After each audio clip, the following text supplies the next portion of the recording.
Salve, camaradas! Tudo bem? O tema do vídeo de hoje é: o governo brasileiro financia o genocídio contra o povo palestino.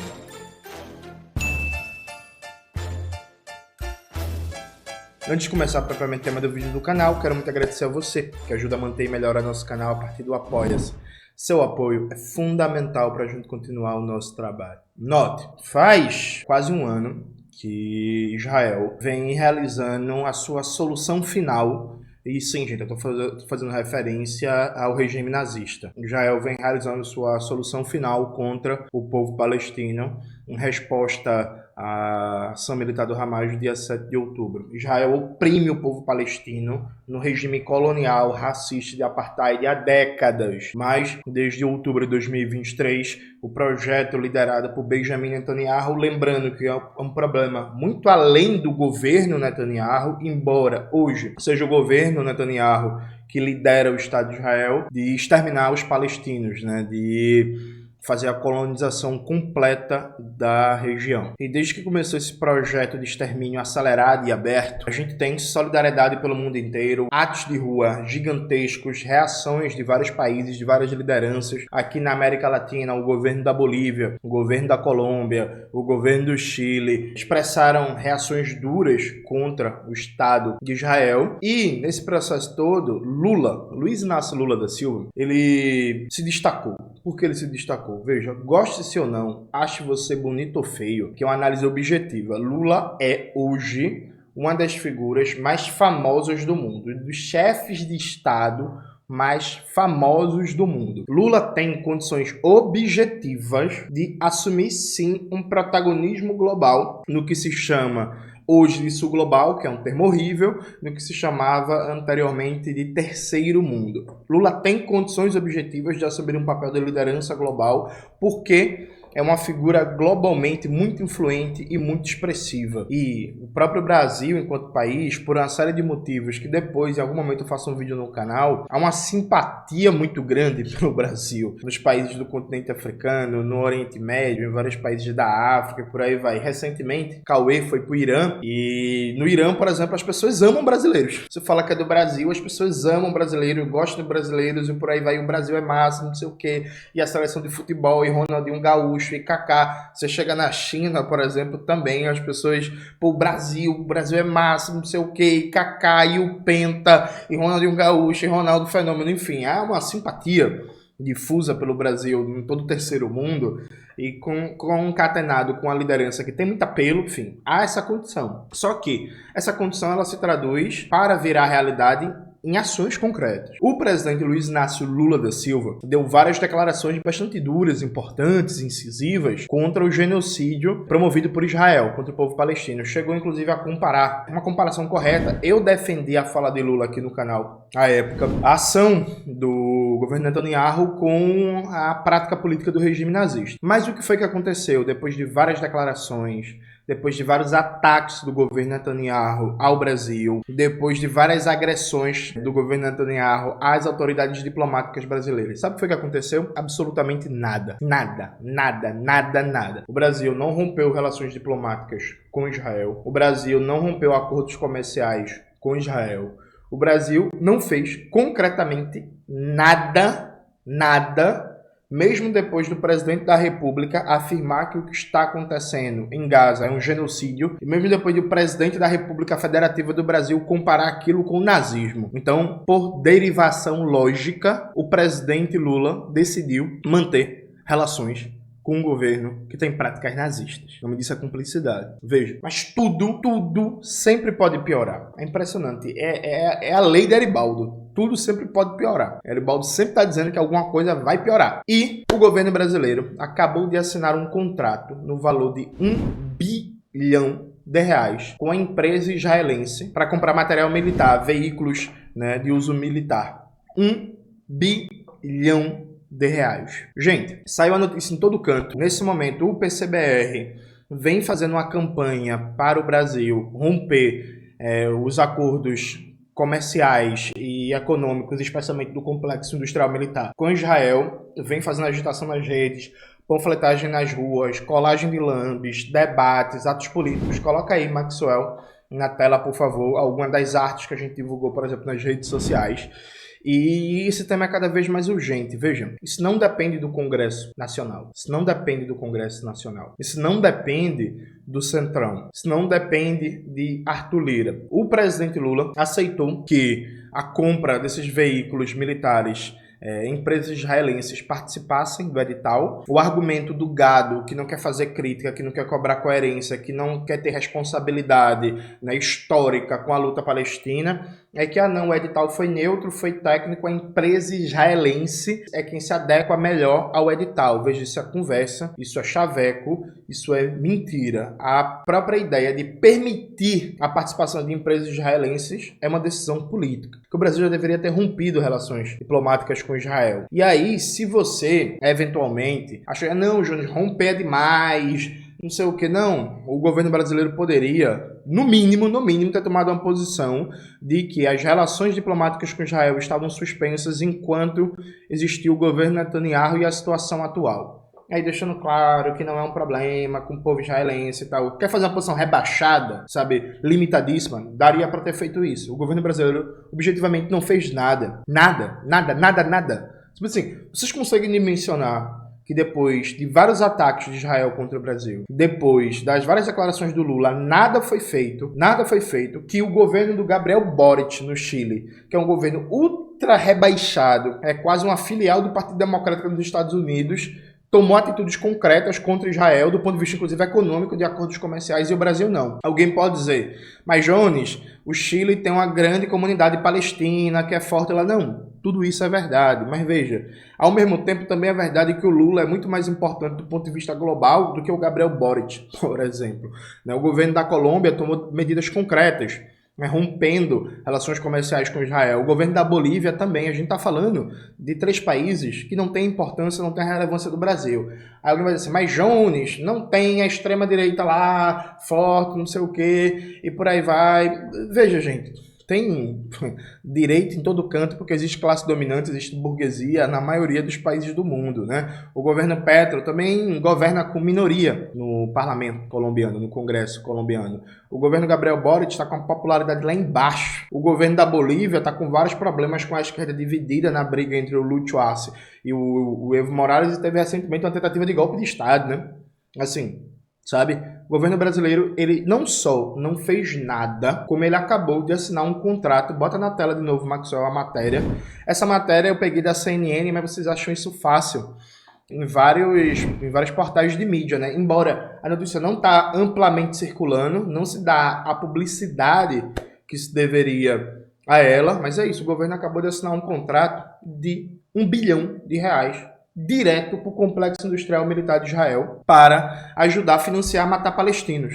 Eu vou repetir para você, veja, o governo Lula acabou de assinar um contrato de R$1 bilhão de compra de equipamentos militares de Israel, no momento em que Israel está genocidando, está massacrando os palestinos. E aí, se isso já não fosse grave em si, você percebe como é uma conversa, um chaveco, um deboche de mau gosto, essa conversa sobre nova indústria Brasil, né? A política industrial do governo Lula. Um dos eixos da política industrial do governo Lula é o complexo de defesa. E aí o governo, durante a equipe de transição, teve pasta de transição para tudo, menos para defesa. O governo se recusou a debater com civis qual é a política de defesa do Brasil, deixou isso a cargo dos militares. Quando assume o governo, não faz nenhuma reforma, nenhuma alteração, nenhuma transformação nas Forças Armadas Brasileiras, deixa tudo como está, fica calado. Nesse momento, a Avibraz, que é a empresa da indústria militar mais importante do país, está com um passivo, uma dívida de R$600 milhões, está para ser vendida para um grupo australiano com interferência direta dos Estados Unidos. Aí um grupo chinês entrou na jogada para querer comprar a Vibraz. Os Estados Unidos ameaçaram colocar um embargo na Vibraz se ela for comprada pela empresa chinesa. Está fazendo pressão para a empresa australiana, é isso mesmo? Para a empresa australiana, com bem pouca relevância, inclusive, com menos capacidade tecnológica que a Vibraz, comprar a Vibraz, que na verdade é uma testa de ferro dos Estados Unidos. Então, a nossa mais importante indústria de defesa está sendo vendida para um grupo australiano que na prática vai ser controlado pelos Estados Unidos. Enquanto isso, o Brasil está comprando tecnologia israelense, financiando o complexo industrial militar de Israel, gente. Vocês conseguem entender? Veja, o Brasil, o governo brasileiro vai pagar R$1 bilhão para a empresa israelense. A dívida da Vibraz é de 600 milhões de reais. 600 milhões. O governo brasileiro, com o dinheiro que ele vai dar para Israel, ele conseguia salvar a Vibraz e ainda sobrava um trocozinho bom, 400 milhões, 400 milhões para, por exemplo, pensar num planejamento de reestruturação produtiva e ampliação das capacidades de produção da empresa, para ver a possibilidade, com a joint venture e com alguns outros países, como Rússia, como China, desses tanques de combate serem produzidos no Brasil. Mas não. O governo brasileiro está dando dinheiro para Israel e está deixando a Vibraz ser desnacionalizada. Aí vocês percebem que esse debate sobre a política industrial do governo Lula, Nova Indústria Brasil, um dos eixos é a indústria de defesa, vocês percebem que isso é chaveco, que isso é mentira, que isso é piada de mau gosto, é deboche. Porque como é que um dos eixos da política industrial do governo Lula é a indústria de defesa e a mais importante indústria de defesa do Brasil vai ser vendida e o governo finge que não é com ele? Os trabalhadores e trabalhadoras da Vibraz há meses e meses com salário atrasado, vem pedindo a estatização da Vibraz. A estatização da Vibraz seria um troco para o governo Lula. A gente está falando, repito, gente, de uma empresa que tem uma dívida de só 600 milhões de reais. O governo acabou de fazer uma encomenda de R$1 bilhão para a empresa de Israel. Percebe? E o governo está deixando a Vibraz cair nas mãos dos Estados Unidos, dentro de uma lógica que a Austrália é cada vez mais usada como cabeça de ponte para pressionar a China. E o governo brasileiro finge que não é com ele, não diz nada, não fala nada, não toma nenhuma iniciativa e vai deixar a Vibraz ser entregue para um grupo australiano para ser controlada pelos Estados Unidos, para ser mais um instrumento de pressão contra a China. Vocês entendem isso? A gravidade disso, a desconexão entre a prática e o discurso. E para concluir, gente, veja só, eu entendo a empolgação de alguns camaradas, de comunicadores, intelectuais, lideranças políticas com o BRICS. Eu não compartilho dessa empolgação. Eu não compartilho dessa empolgação porque nenhuma articulação externa vai salvar o povo brasileiro, o povo trabalhador brasileiro, porque os problemas fundamentais do Brasil, quem resolve é a classe trabalhadora brasileira. Se a classe trabalhadora brasileira não estiver em sentido político ofensivo, aumentando sua organização, né, sua formação político-ideológica, sua consciência de classes, formando lideranças combativas, desenvolvendo teoria crítica e etc., não importa o quão auspicioso, alvissareiro, só palavra difícil, né? Quanto positivo esteja o clima no cenário internacional para a gente avançar em aspectos de soberania. A gente não vai avançar. Aí eu peço que vocês só reflitam numa coisa. Vem cá, se fala tanto de BRICS, BRICS que só desgraça, centralidade do BRICS. Aí no momento que se fala tanto de BRICS, a Rússia é um dos países que mais detém tecnologia militar do mundo inteiro. A China, embora a indústria de defesa não seja o seu carro forte, a China é um país com altíssima capacidade de defesa e complexidade industrial produtiva no setor de defesa. A Índia também, inclusive estamos falando aqui de 3 países que têm bomba atômica, né? A Índia também e tal. Aí é esse chaveco todinho para os BRICS. E aí, frente a isso, o governo brasileiro vai entregar a Vibraz para a empresa australiana, para os Estados Unidos mandar na Vibraz e assimilar a tecnologia da empresa, e vai comprar veículos blindados de Israel. Cadê o BRICS? Aí vocês acham, vem cá, vocês acham que a galera da China, da Rússia, da Índia é otária? Vocês acham que os capa preta, as lideranças do Partido Comunista Chinês, não olha um negócio desse e não fica comentando, não fica analisando, não, é o grau de seriedade que o Brasil dá ao BRICS, que as lideranças políticas brasileiras, a capacidade do país. Veja, eu já comentei isso no canal, e aí é até perigoso comentar isso, né, porque as pessoas escondem. Veja, eu tenho certeza que a alta burocracia do Partido Comunista Chinês, que a alta burocracia do governo russo, de Vladimir Putin, dão algumas risadas gostosas com o Brasil. Porque a gente está falando tanto de desdolarização, de mundo multipolar, de etc, numa economia cada vez mais desindustrializada, com o Banco Central controlado pelos bancos e pelo capital estrangeiro, e com forças armadas que se comportam como um cachorrinho dos Estados Unidos, em uma força de ocupação contra o povo trabalhador brasileiro e que não aceitam controle civil. Vocês estão de brincadeira comigo? Aí a gente vai achar que a gente vai conseguir avançar na soberania nacional brasileira sem enfrentar nada disso. A gente vai conseguir avançar só com a ajuda da China e da Rússia. Assim, é o famoso me engana que eu gosto, né, gente? Pelo amor de Deus, sabe? Qualquer país que queira mudar sua posição na divisão internacional do trabalho, isso passa por alterar seus fatores de poder. Os fatores de poder é complexidade produtiva, é domínio de ciência e tecnologia, capacidade de defesa militar, é garantir um consenso, uma unidade nacional, e não se faz isso sem destroçar a classe dominante brasileira, né, que atua contra o povo trabalhador, atua contra as maiorias, atua contra a soberania nacional. A gente não vai conseguir, por exemplo, criar uma coesão nacional para afirmar o Brasil no mundo com esse grau absurdo, escandaloso, criminoso de desigualdade, de renda, riqueza e propriedade. Porque, assim, tem uma reflexão clássica do Antônio Gramsci, lá no caderno do Castelli, no caderno sobre Maquiavel, a política e o Estado moderno. Coloca aí na tela, Maxwell, que Antônio Gramsci diz mais ou menos assim. Eu vou citar de cabeça porque o livro tá na estante do quarto do lado e eu não vou lá pegar agora.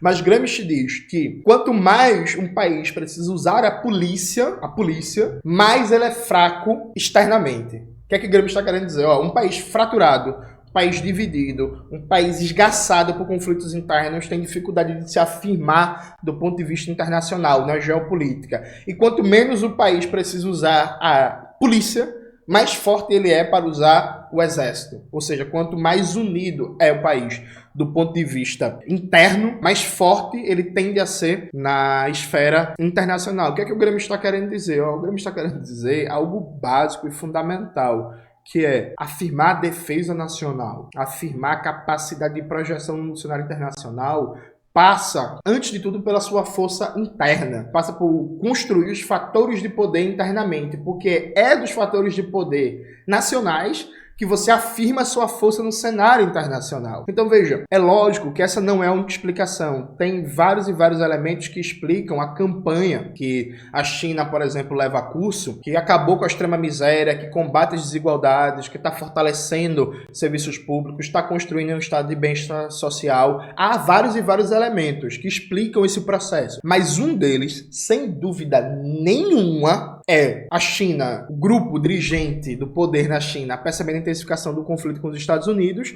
tomou a decisão que é preciso fortalecer a sua defesa nacional. Fortalecer sua defesa nacional passa necessariamente por pacificar certos conflitos internos desde uma perspectiva não de anular a luta de classes, que isso não existe, mas de reduzir insatisfação, de melhorar as condições de vida, de melhorar o bem-estar geral da população, de criar mais perspectiva no futuro, esperança, bem-estar, né? Felicidade para o povo, porque um povo que considera que sua vida está bem, que está melhorando, que está legal e tal, ele tem mais disposição para defender o seu país e tem menos disposição, inclusive, para entrar, sei lá, em revoluções coloridas, por exemplo, que é um termo que eu nem gosto de usar, mas enfim, muita gente usa, vocês entenderam, sabe? Então, assim, é lamentável que o Brasil, enquanto esteja acontecendo um genocídio contra o povo palestino, esteja financiando o complexo industrial militar de Israel. E é lamentável que, como quase tudo, inclusive, no governo Lula, a política industrial para o setor de defesa não seja levada a sério e seja só gogó. É isso, galera. Espero que vocês tenham gostado do vídeo de hoje do canal. Não se esqueça de se inscrever no canal, ativar o sininho, curtir esse vídeo,